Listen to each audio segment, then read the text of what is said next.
옆 사람과 인사합니다. 주의 이름으로 사랑하고 축복합니다. 이 시간도 큰 은혜 받으십시오. 하나님은 여러분을 사랑하십니다. 저도 여러분을 사랑합니다.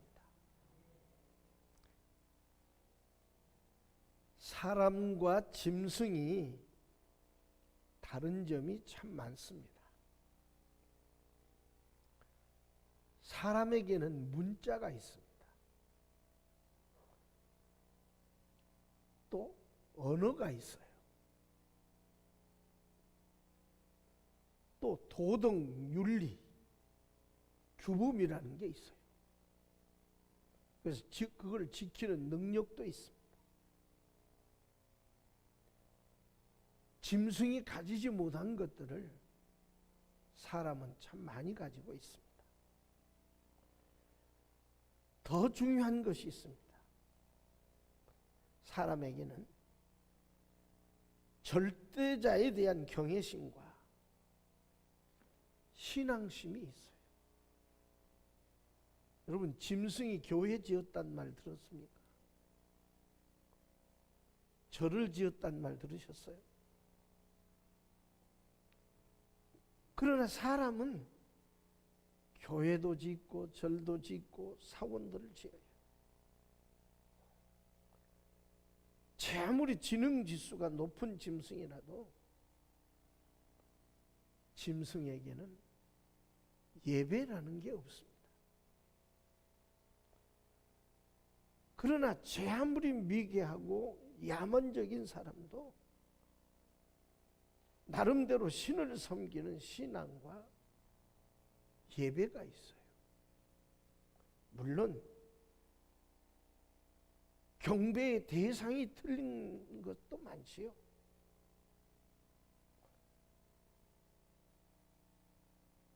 절대자를 찾고 경외하고 경배하는 것은 사람에게만 있는 종교 행위입니다. 고대 사람들은 하늘을 섬기고 땅을 섬기고 해와 달과 별을 또 천체나 심지어는 바람도 신이라고 생각합니다. 비도 번개나 우레 같은 자연현상도 숭배를 했어요. 이것을 자연숭배라고 말합니다. 또 무엇을 그리거나 새겨서 그것을 몸에 지니고 다니면서 그것이 나를 지켜준다고 하는 그런 행위가 있어요. 그것을 주물숭배라고 합니다. 요즘 사람들은 부적이라는 걸 가지고 다니기도 하죠. 그런가 하면 짐승도 섬겨요. 예를 들면 힌두교 같은 데는 소를 신으로 섬기잖아요. 나무를 신경하여서 동네에 오래된 큰 나무가 있으면 그 마을을 지켜주는 신이라고 거기다 절을 하고 빌고 그래요. 제가 어렸을 때만 해도 거의 95, 6% 이상이 마을마다 초가집이었어요. 그 오래된 초가집에는 큰 구렁이도 살아요. 왜 우리가 어렸을 때 어른들이 야, 저 구렁이는 잡으면 안 돼. 왜 그러는지 아세요? 집 지켜주는 신이라고 생각을 해요.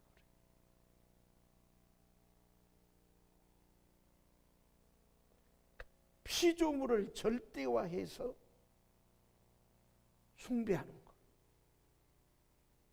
이게 바로 우상 숭배.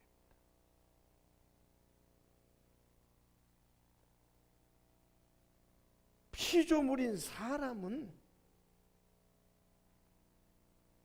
오직 창조주만을 숭배하고 예배해야 되는 것을 믿으시기 바랍니다. 그래서 하나님께서 주신 십계명 중에 제1계명이 너는 나 외에는 다른 신을 내게 있게 말지니라. 이 계명을 보면 너를 위하여 새긴 우상을 만들지 말라. 그러니까 피조물을 신격화해서 숭배하는 종교와 창조주를 절대자로 예배하고 숭배하는 기독교는 절대로 같을 수가 없습니다. 우리나라 초기 기독교 때 유명한 교수가 한 분이 있었어요. 채필근 목사님이라고 하는 분인데, 그분은 유머가 풍부했고 한학, 동양학, 신학, 철학까지 아주 해박한 그런 분이었어요. 근데 본래 이 채필근 목사님은 철저한 유교 과정에서 자랐어요. 그래서 유교 경전에 심취했던 분이에요. 근데 그 아버지도 뭐 유명한 유학자였어요. 근데 이 채필근 목사님이 14살이 되던 해인데 1898년에 그 유명한 유학자였던 자기 아버지가 기독교를 받아들였어요.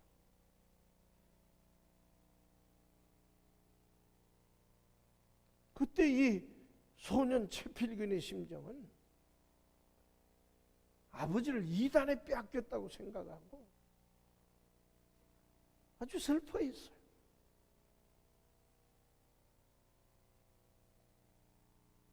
자기 아버지가 한때는 유명한 한학자로 천여 권의 책을 쌓아놓고 공부하시던 분이었어요.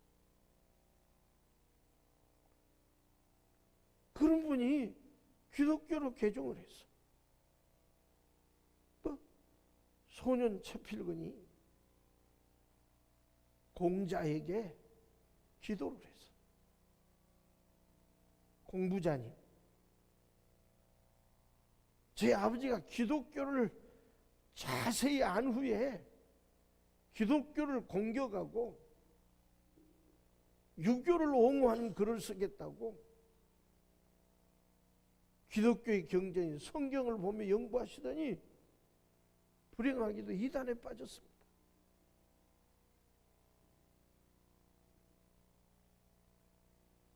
그러나 저는 결코 성인의 도를 버리지 않기로 맹세합니다. 그렇게 늘 기도했는데 그 후로 얼마 안 돼가지고 자기 아버지가 채필견을 부르더니 얘야, 내일은 주일이니까 너도 나와 함께 교회 가서 하나님께 예배드리자. 그러시는 거예요. 옛날에는 어른들 말을 어길 수가 없잖아요. 어쩔 수 없이 눈물을 머금고 자기 딴에는 이단자를 따라서 생전 처음으로 예배당에 갔어요. 그리고 예배드리고 왔어요. 그는 다시 집에 돌아와서 공자에게 기도했어. 공부자님 죄송합니다.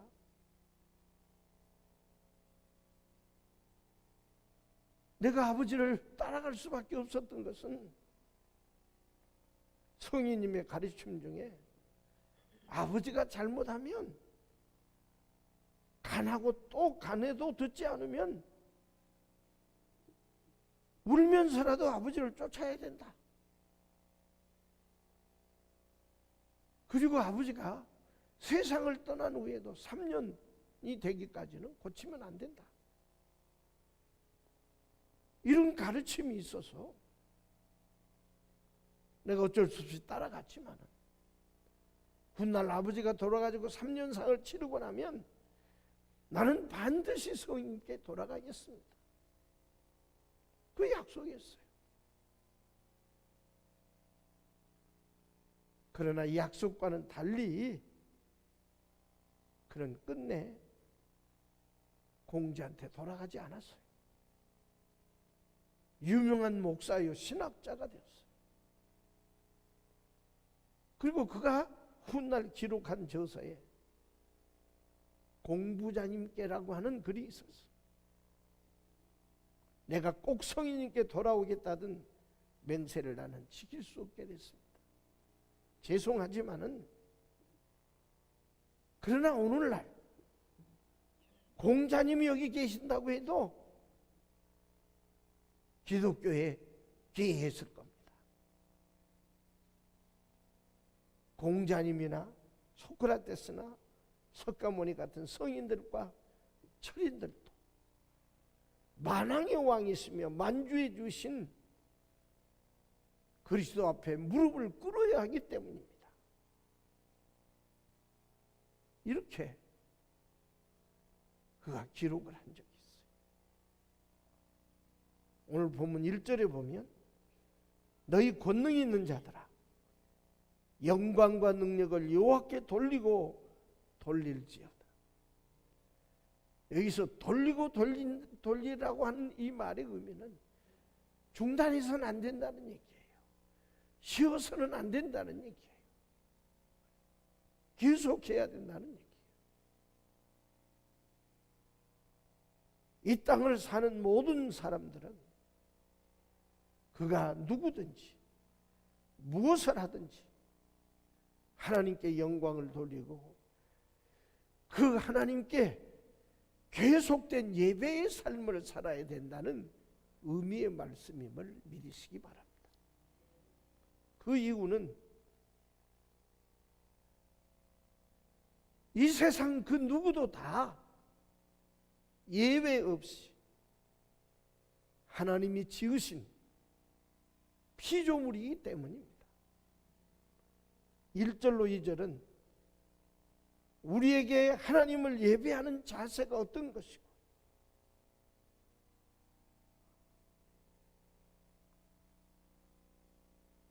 또 구체적으로 우리가 어떻게 예배해야 될 것인가를 밝혀주고 있어요.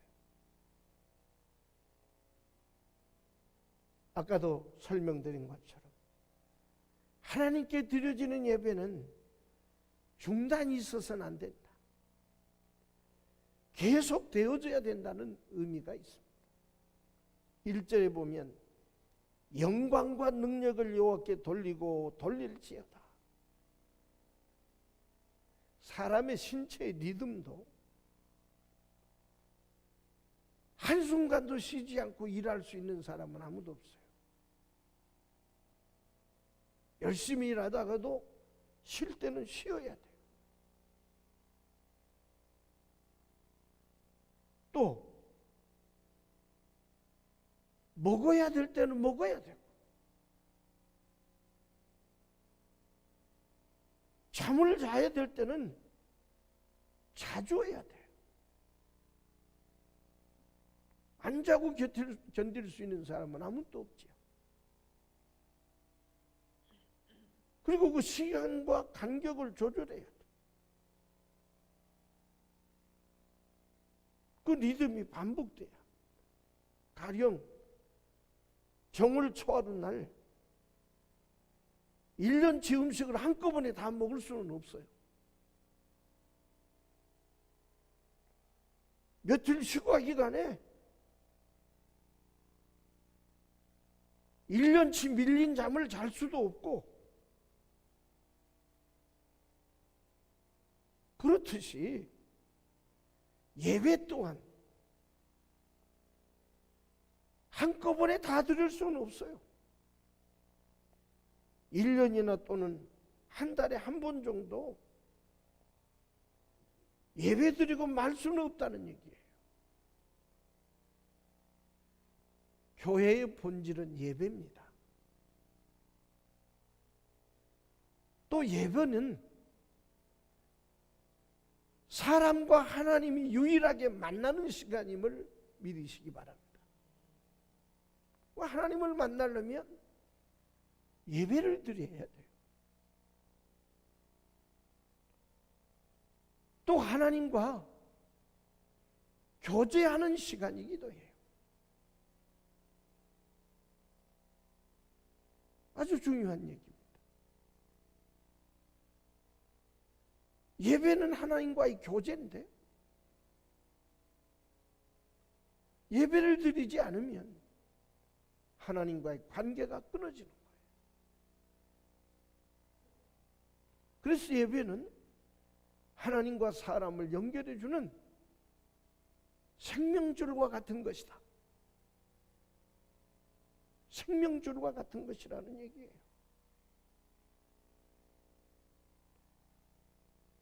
친하고 가깝고 사랑하는 사람일수록 만나는 횟수가 많아져야 더 가까워지듯이, 예배를 멀리하는 것은 하나님을 멀리하는 것이다. 예배를 소홀히 하는 것은 하나님을 소홀하는 것과 똑같다.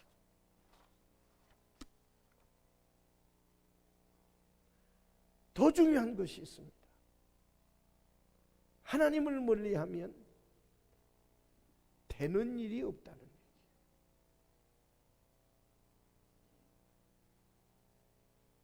중요한 것은 복의 근원이 하나님이시기 때문임을 믿으시기 바랍니다. 사도행전 8장 26절 이하를 보면 에티오피아의 국구를 맡은 장관이 예배드리기 위해서 예루살렘에 갔다가 돌아가는 길에 빌립을 만나서 세례를 받는 장면이 기록되어져 있어요. 국사에 바쁘고 교통 조건이 열악했던 때 그는 예배드리기 위해서 먼 나라, 남의 나라까지 방문했어요. 예배드린 후 자기가 자기 나라로 돌아가서 이 에티오피아를 기독교 국가로 만드는 데 아주 큰 몫을 감당했어요. 그들이 예수를 하나님을 섬기고 하나님께 예배하는 것을 쉬지 않았을 때 그들의 국력은 대단히 있어요. 6.25 때 우리나라의 전쟁에 참전해서 도와주기도 했어요. 그런데 지금은 세계에서 가장 못 사는 나라가 됐어. 그 이유가 하나님을 섬길 때는 잘 살았지만 하나님을 향한 신앙을 버리고 이교를 받아들였어. 그들이 하나님을 저버리고 하나님께 예배하는 것을 버렸을 때 하나님도 그들을 버렸고 하나님의 축복이 떠났다는 사실을 믿으시기 바랍니다.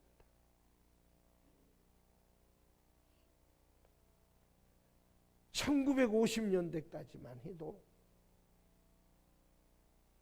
미국이라는 나라가 주말만 되면 모든 상가를 다 철시했어. 그리고 주일에 되면은 그야말로 온 가족 3, 4대가 정장을 차려입고 교회 나가서 예배를 드렸어요. 그렇지 않는 게 이상하게 보일 그런 시대가 있었어요. 그 당시 미국의 국격이나 경제적 영향력이나 정치적 힘은 그야말로 타의 주종을 불허했어요. 세계 제일이었어요. 근데 60년대 들어와서 후반 되면서 세속 문화에 거선 도전해요.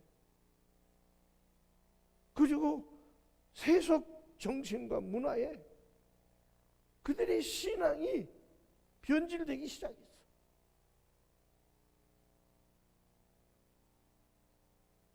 주말이면 상가의 문을 닫는 것 같은데 교회로 가는 게 아니라 산으로, 바다로, 술집으로 빠져나갔어. 그러니까 교회들이 텅텅 비기 시작했어.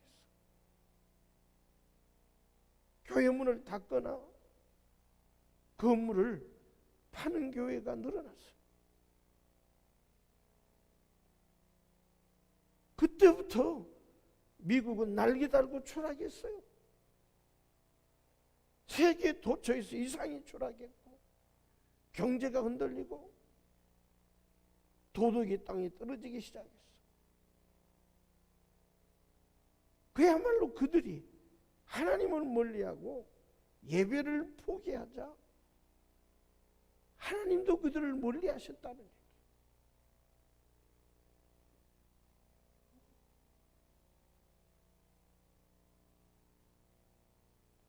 원래 영국에서 청교도들이 떠나와서 미국 신대륙의 상륙에서 첫 번째 지은 농사의 소득으로 맨 먼저 하나님을 예배하는 교회를 건축했어요.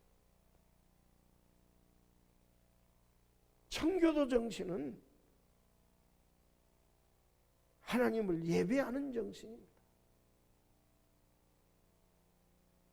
오늘 본문의 시인은 하나님께 영광을 돌리고 돌릴지어다. 우리의 믿음이 식어서도 안 되고 하나님께 드리는 예배가 어떤 상황, 어떤 이유로도 중단돼서는 안 된다는 거예요.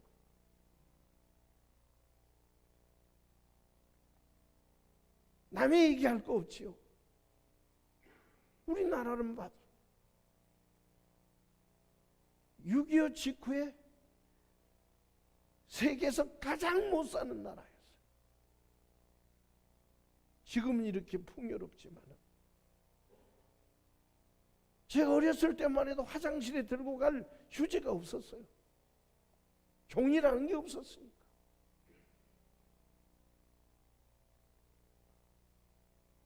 길바닥에 굴러다니는 돌멩이 주워가지고 가서 뒤처리했어요. 종이가 없으니까.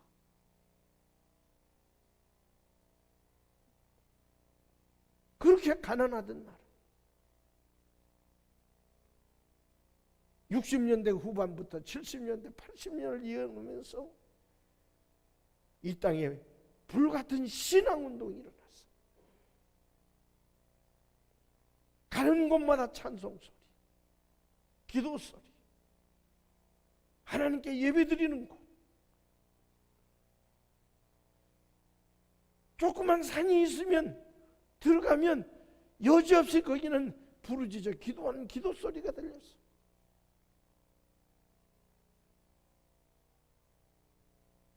신앙의 부흥이 불일들 일어나면서 이 나라는 가난에서 벗어났어요. 국력이 신장됐어요. 지금 세계 10대 경제대국이 돼서 이것을 이구동성으로 기적이라고 말합니다. 이유가 뭡니까? 하나님을 찾고 부르시죠.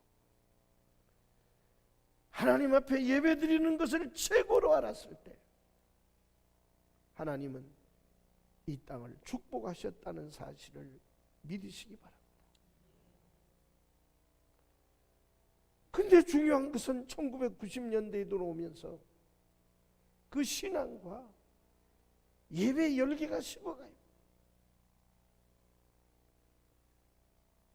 그러면서 하나님도 이 나라를 외면하기 시작했어.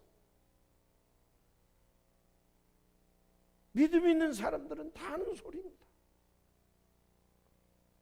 근데 설상가상으로 요즘 코로나19 재앙이 몰려오면서 모이기를 피하고 있어. 교회의 본질이고 성도를 하나님과 연결해주는 생명줄과 같은 예배를 포기해버렸어. 히브리서 12장 25절을 보면 모이를 피하는 어떤 사람들의 습관과 같이 하지 말고 오직 권하여 그날이 가까울수록 더욱 그리하자. 이 말씀을 줘버렸어요.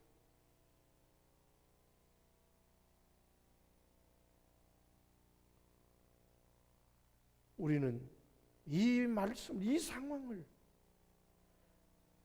가장 심각한 것으로 받아들여야 해요. 어떤 상황, 어떤 일이 있어도 신앙인들에게 예배가 중단돼서는 안 돼요. 예배를 포기해서는 안 돼요. 무너져 내린 예배를 회복해야 우리의 삶도 회복되게 되어져 있다는 사실을 믿으시기 바랍니다. 중요한 것입니다. 되게 하시는 분은 하나님이요.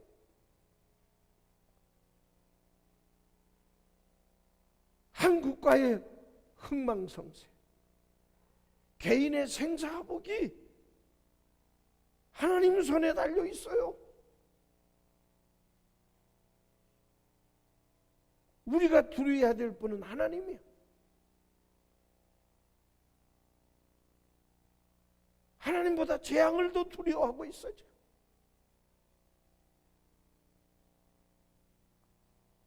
우리는 이 상황에서 빨리 벗어나야 예배를 소중히 하고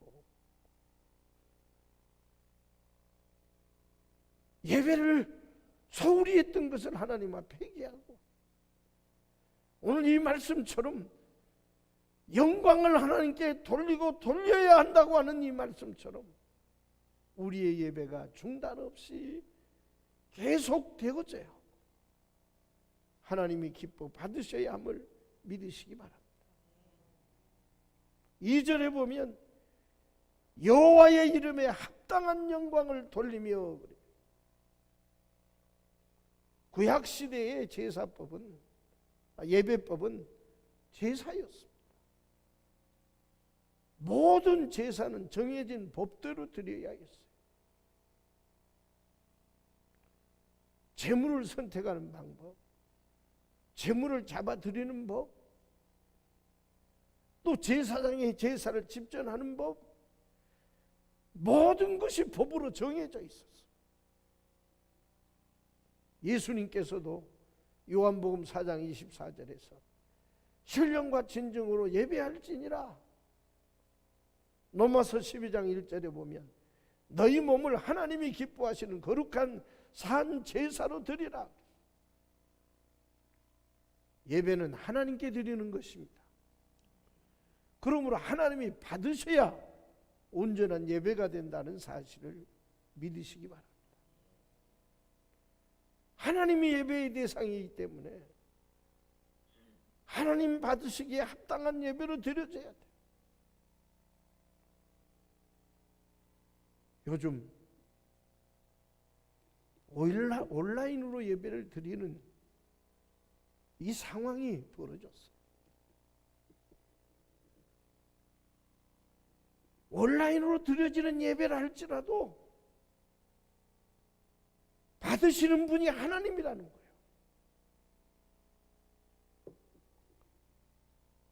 신령과 진정으로 온갖 정성을 다해서 드려야 돼요.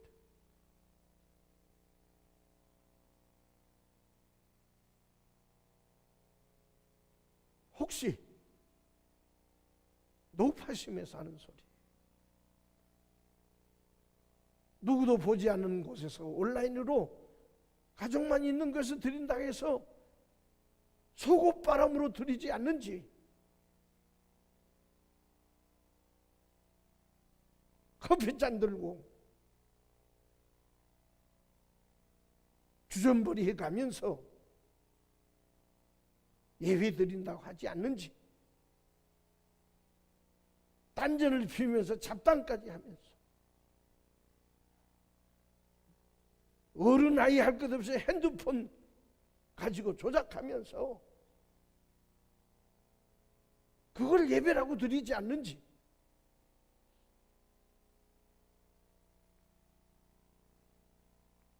그런 예배는 합당한 예배가 아닙니다.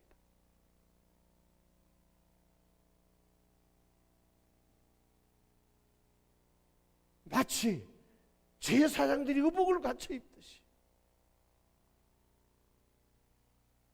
단정하게 옷을 갈아입고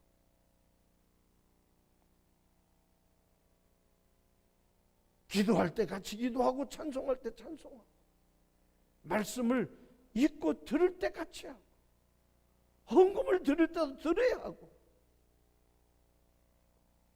제대로 된 예배가 드려져야 하나님이 기쁘시게 받는다는 것이죠.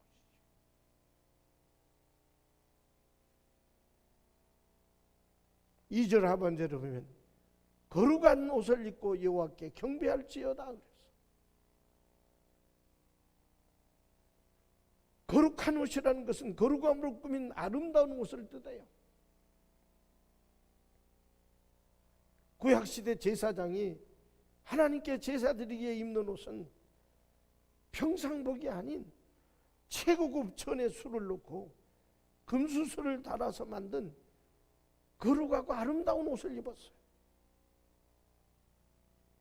하나님을 만나기에 입는 옷이므로 우리도 단정하게 차려입어야 돼.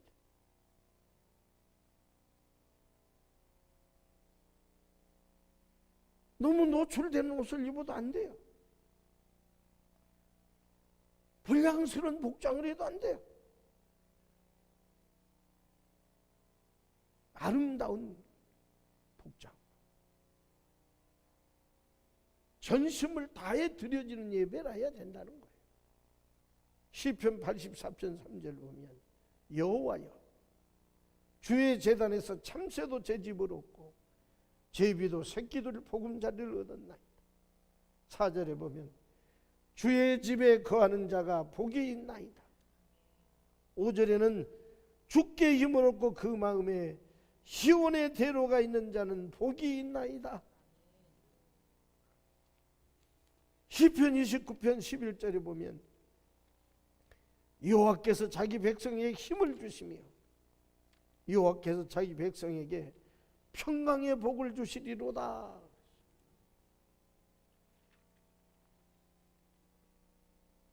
주의 전에 나오기를 힘쓰는 사람들, 하나님을 예배하는 일에 최선을 다하는 이들에게 하나님이 복을 명하셨어요. 예배를 멀리하고 소홀히 하는 것은 하나님을 소홀히 하고 멀리하는 것이요, 하나님을 멀리하면 하나님과 거리가 멀어지, 하나님과의 교통이 차단되므로 하나님께로부터 오는 복도 차단된다는 사실을 믿으시기 바랍니다. 결국 예배를 제대로 드리지 않으면 하나님과 내가 상관없는 자가 되고 말아요. 그 결과는 사명합니다. 그러므로 하나님께 온전한 예배로 영광을 돌리고 돌리는 여러분의 삶이 될 수 있기를 축복합니다. 예배를 중단해서도 안 되고 소홀히 해서도 안 되고 온전한 예배자로 삶으로 인해서 하나님이 주시는 복을 받아 누릴 수 있기를 주의 이름으로 축복합니다. 기도하겠습니다. 은혜 많으신 주 하나님께 신령과 진정으로 드려지는 예배가 중단 없이 계속되어져야 함을 깨닫게 하시니 감사합니다. 온전한 예배자로 살게 하옵소서. 온전한 예배를 하나님께 드리게 하옵소서. 그래서 예배를 통해서 하나님과 신령한 교제를 나누며 하나님의 은혜와 복을 받아 누리는 이 축복이 계속 이어져 가는 복을 허락해 주옵소서. 예수님 거룩하신 이름으로 기도하옵나이다.